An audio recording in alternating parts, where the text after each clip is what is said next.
ആശാൻസ് English ക്ലാസ്സിലെ മറ്റൊരു വീഡിയോയിലേക്ക് എല്ലാവർക്കും സ്വാഗതം. ഇന്നത്തെ വീഡിയോയിൽ നമ്മൾ ചർച്ച ചെയ്യാൻ പോകുന്നത് ചെയ്തിട്ടുണ്ടാവാം അല്ലെങ്കിൽ ചെയ്യേണ്ടി വന്നിട്ടുണ്ടാവാം, പറയുന്ന ആളിന് ഉറപ്പല്ല, ചെയ്യേണ്ടി വന്നിട്ടുണ്ടാവാം. ഉദാഹരണത്തിന്, അവൾക്ക് ബസ്സിന് വേണ്ടി വെയിറ്റ് ചെയ്യേണ്ടി വന്നിട്ടുണ്ടാവാം, അതുകൊണ്ടാണ് അവൾ താമസിച്ചു പോയത്. എന്നോട് പറയാം, അവൾക്ക് ബസ്സിന് വേണ്ടി വെയിറ്റ് ചെയ്യേണ്ടി വന്നിട്ടുണ്ടാവാം, അതുകൊണ്ടാണ് അവൾ ലേറ്റ് ആയത്. അപ്പൊ പറയുന്ന ആള് ഈ ചെയ്തിട്ടുണ്ടോ ഇല്ലയോ എന്നുള്ള കാര്യത്തിൽ അത്ര ഉറപ്പല്ല, എങ്കിലും അങ്ങനെ പാസ്റ്റിൽ ഒരു പോസിബിലിറ്റി ഉണ്ട് എന്നുള്ളതാണ് അദ്ദേഹം പറയുന്നത്. ഇത് പാസ്റ്റിൽ നടന്ന ഒരു സംഭവത്തെ പറ്റി പറയുന്നത്. ഒന്നുകൂടെ പറയാം, ശ്രദ്ധിച്ചോളൂ. അവൾക്ക് ബസ്സിന് വേണ്ടി വെയിറ്റ് ചെയ്യേണ്ടി വന്നിട്ടുണ്ടാവാം, അതുകൊണ്ടാണ് അവൾ ലേറ്റ് ആയത്. അത് ഇംഗ്ലീഷിൽ പറയുന്നതിന് മൈറ്റ് ഹാവ് ഹാഡ് ടു ചേർത്ത് പറയണം. Might have had to plus verb, അതാണ് ഇതിന്റെ സ്ട്രക്ചർ. അപ്പൊ might have had to wait എന്ന് പറഞ്ഞു കഴിഞ്ഞാൽ വെയിറ്റ് ചെയ്യേണ്ടി വന്നിട്ടുണ്ടാവാം. Might have had to call, might have had to call എന്ന് പറഞ്ഞു കഴിഞ്ഞാൽ വിളിക്കേണ്ടി വന്നിട്ടുണ്ടാവാം. Might have had to ask, ചോദിക്കേണ്ടി വന്നിട്ടുണ്ടാവാം. ഇതാണ് ഇതിന്റെ സ്ട്രക്ചർ. ഇത് ഇനി സെന്റൻസിലേക്ക് വരുന്നു. അപ്പൊ നമ്മളിങ്ങനെ പഠിക്കുമ്പോൾ ഈ നമ്മൾ പഠിക്കുന്ന യൂസേജ് മാത്രം ആദ്യം എടുത്ത് അതിന്റെ അർത്ഥം ഒന്ന് മനസ്സിലാക്കാൻ ശ്രമിക്കണം. എന്നിട്ട് പിന്നെ അത് സെന്റൻസിലേക്ക് കൊണ്ടുവരും, പിന്നെ അതിന്റെ സിറ്റുവേഷൻ കൂടി. അങ്ങനെ 3 സിറ്റുവേഷൻ വെച്ച് മനസ്സിലാക്കണം. ഒന്ന്, അത് എപ്പോഴാണ് പ്രയോഗിക്കുന്നത്. രണ്ടാമത്, അത് മാത്രം, ആ വെർബ് മാത്രം. ഇപ്പൊ ഫോർ എക്സാമ്പിൾ, നമ്മളിപ്പം ഗോയും വെന്റും പഠിക്കുക. ആദ്യം നമ്മൾ ഗോ എന്ന് പറഞ്ഞു കഴിഞ്ഞാൽ എന്താണ്, ഗോന്റെ അർത്ഥം എന്താണ്, അതാണ് പഠിക്കുന്നത്.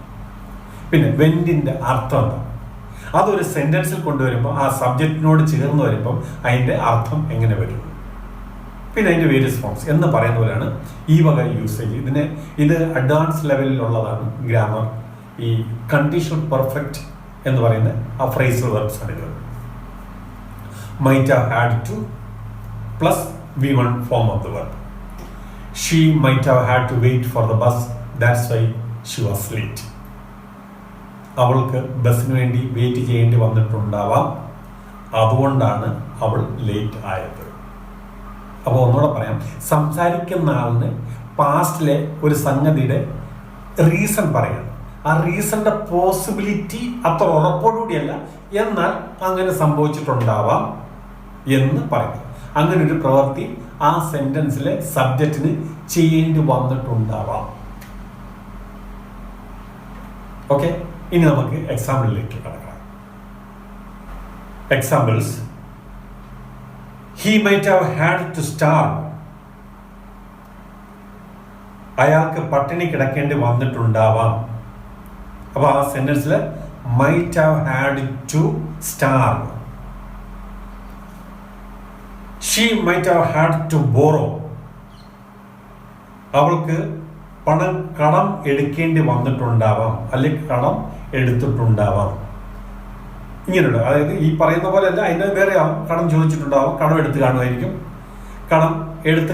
എന്നൊക്കെ നമ്മൾ പറയുന്നില്ല, ഈ യൂസേജിൽ വരുന്നതാണ്. അപ്പോൾ നമ്മുടെ മലയാളത്തിലെ ആ എല്ലാ യൂസേജും കൂടെ നമുക്ക് കൂട്ടിച്ചേർത്ത് പറയാൻ പറ്റത്തില്ല. ഇത് കേൾക്കുമ്പം നമുക്ക് പ്രാദേശികമായിട്ട് എന്ത് വ്യത്യാസം വരുത്തി ഈ ആശയം പ്രകടിപ്പിക്കാവോ അങ്ങനെയാവും. They might not have had to seek permission. They might not have had to seek permission. ഇതൊരു നെഗറ്റീവ് സെന്റൻസ് ആണ്. അവർക്ക് അനുവാദം എടുക്കേണ്ടി വന്നിട്ടുണ്ടാവില്ല. അപ്പൊ അവിടെ നമ്മൾ ചേർത്തത് might not have had to. He might not have had to pay late fee. He might not have had to pay late fee. അവന് ലേറ്റ് ഫീ അടയ്ക്കേണ്ടി വന്നിട്ടുണ്ടാവില്ല എന്ന് പറഞ്ഞാൽ അവന് ആ ഒരു സാഹചര്യം വന്നില്ല എന്നുള്ളൊരു ഊഹം, ഉറപ്പല്ലേ പറയുന്നത്.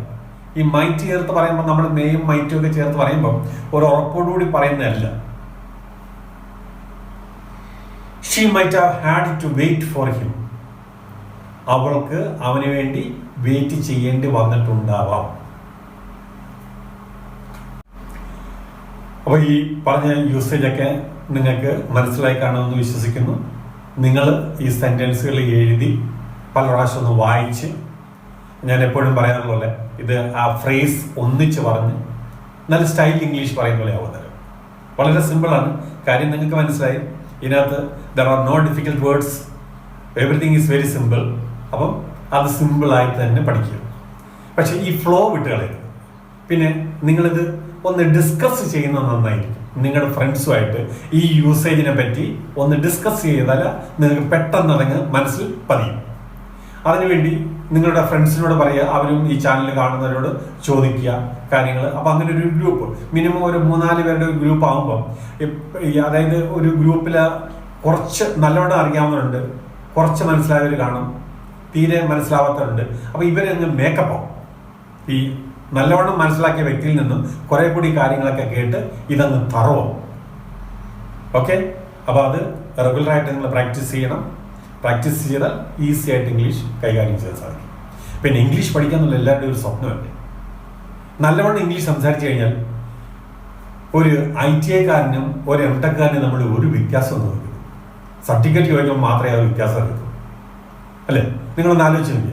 ഒരു ITI പഠിച്ചവൻ ഇന്റർവ്യൂവിന് പോയിട്ട് വളരെ ഫ്ലുവൻ്റ് ആയിട്ട് ഇംഗ്ലീഷ് സംസാരിക്കുന്നു, ചോദിച്ച ചോദ്യങ്ങൾക്കെല്ലാം ഇങ്ങനെ പറയും. പക്ഷെ ഒരു MTech പഠിച്ച അന്ന് അത്രയും പറ്റുന്നില്ല. അപ്പോൾ ഇവരുടെ ക്വാളിഫിക്കേഷൻ നമുക്ക് പറയാൻ പറ്റും എന്ന് പറയാം. അതാണ് ഇംഗ്ലീഷിന്റെ മഹത്വം എന്ന് പറയുന്നത്.